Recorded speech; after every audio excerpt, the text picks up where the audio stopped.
আসসালামু আলাইকুম। আমি ছোট সংসার চ্যানেল থেকে আয়েশা আফরিন বলছি। তো আশা করি আল্লাহর অশেষ রহমতে আপনারা সবাই ভালো আছেন। আলহামদুলিল্লাহ আমরাও ভালো আছি। তো এই তো নতুন আরেকটি ব্লগ নিয়ে চলে আসলাম। আশা করি আপনাদের একটু হলেও আমার ভিডিওটা ভালো লাগবে, আর যদি একটু ভালো লেগে থাকে তাহলে প্লিজ সবাই ফুল ওয়াচ করবেন। আর এই তো ছেলেকে ব্রেড দিয়ে কলা দিয়ে দিচ্ছি। আমার ছেলেটা আবার খুব কলা দিয়ে ব্রেড খেতে পছন্দ করে। আর এখন একটু ছাদে চলে আসলাম। এই যে আকাশ, আমার মনটা মনে হচ্ছে দেখে অনেক খারাপ, একদম পুরো আকাশ মেঘাচ্ছন্ন ভরপুর। তবে দেখতে কিন্তু ভীষণ ভালো লাগে, আসলে আমার কাছে ভালোই লাগে। তো আমি এইভাবে আকাশ এরকম মেঘাচ্ছন্ন দেখতে আমার ভালো লাগে, আর আমি প্রায় এসে এইভাবে সময় কাটাই, সেটা কিন্তু খারাপ লাগে না। আর এখন তো বর্ষার সিজন, কখনো মেঘ, কখনো বৃষ্টি, আবার কখনো রোদ, এরকমই হয়। তো এই তো দেখা যায় রোদ প্রচুর, আবার হঠাৎ করে মেঘ করে বৃষ্টি নামে, আসলে এরকমই হয়।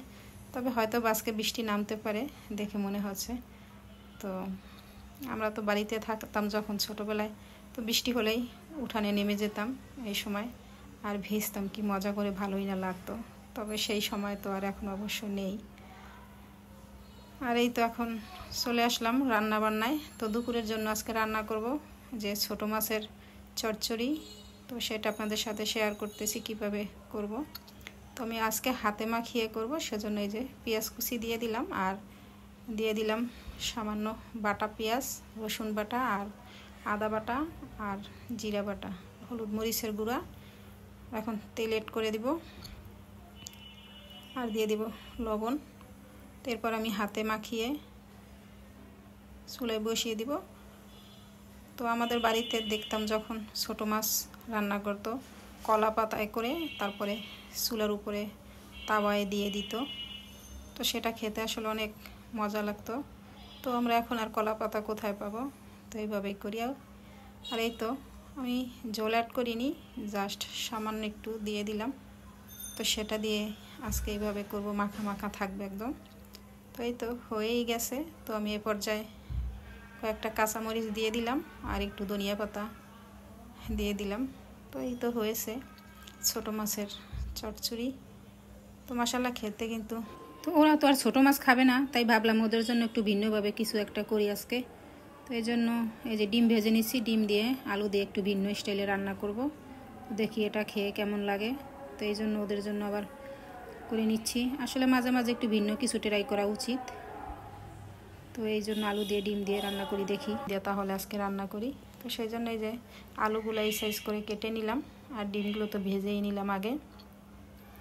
তো এইভাবে এখন আলুটা দিয়েই আমি আজকে ডিম রান্না করব। তবে এভাবে খেতে খারাপ লাগে না, আলু দিয়ে ডিম দিয়ে রান্না। তো মাঝে মাঝে আসলে ভিন্ন কিছু ট্রাই করা উচিত, ভিন্নভাবে। তো আমি সেজন্যই এভাবে আজকে রান্না করব, দেখি কেমন হয়। আর এখন এই যে পানিটা অ্যাড করে দিলাম। তো এর কিছুক্ষণ পরে আবার আমি এই যে ভেজে রাখা ডিমটাও দিয়ে দিচ্ছি। তো এই তো হয়ে গেছে আলু দিয়ে ডিম রান্না। তবে খেতে কিন্তু মাশাআল্লাহ ভালোই ছিল, খারাপ লাগে নাই। আর এখন আমি মূলা শাক ভেজে নিচ্ছি। তো এই জন্য শাকটা আগে সিদ্ধ করে নিচ্ছি, আর আমি তো একটু ঝাল ঝাল খেতে পছন্দ করি, তো এই জন্য বেশি করে একটু কাঁচামরিচ দিয়ে দিলাম। আর শাকের সাথে কাঁচামরিচ খেতে সেটা আমার ভালোই লাগে, তো এই জন্য আমি একটু কাঁচামরিচ বেশি করে দিয়ে আর একটু লবণ দিয়ে আগে সিদ্ধ করে নিচ্ছি। তো এই তো হয়েও গেছে সিদ্ধ করা। এখন আমি পেঁয়াজটা ভেজে নিচ্ছি, এরপর আমি শাকটা দিয়ে দিব। তো মূলা শাক অনেকে খেতে পছন্দ করেন না, কিন্তু আমার কাছে আসলে ভালোই লাগে। আমি এরকম না যে আসলে খাই না, সব জিনিসেই কম বেশি খাই। যেটা আমার কম পছন্দ সেটা হয়তো বা কম খাই, কিন্তু যে খাই না সেটা না, এরকম আর কি। তো এই তো মূলা শাকটাও আমি দিয়ে দিলাম। আর মূলা শাকটা কিন্তু গরম ভাতের সাথে অসাধারণ লাগে খেতে। তো এই হয়ে গেছে আমার মূলা শাক ভাজি। তো এই যে বললাম না যে আকাশের অবস্থা খুব খারাপ, হয়তো যে কোনো সময় বৃষ্টি নামতে পারে।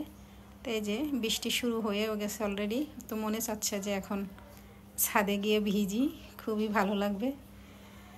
হ্যাঁ, তো ভালো লাগতেছে। তো এই যে বৃষ্টি উপভোগ করতে কার না আসলে ভালো লাগে। সবারই ভালো লাগে, আমারও তাই। আর এই বৃষ্টির ছোট্ট একটি ভিডিও ক্লিপ আপনাদের সাথে শেয়ার করলাম, আশা করি আপনাদের ভালো লাগবে।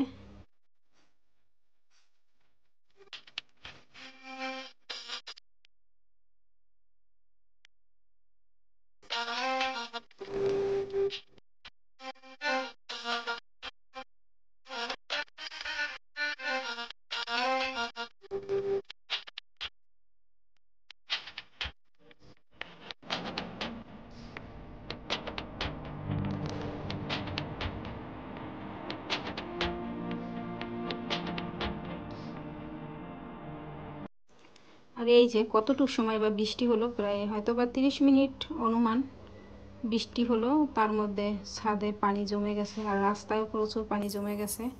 আসলে ঢাকা শহরের অবস্থাই এরকম যে একটু বৃষ্টি হলেই পানিতে থই থই হয়ে যায় চারিদিকে।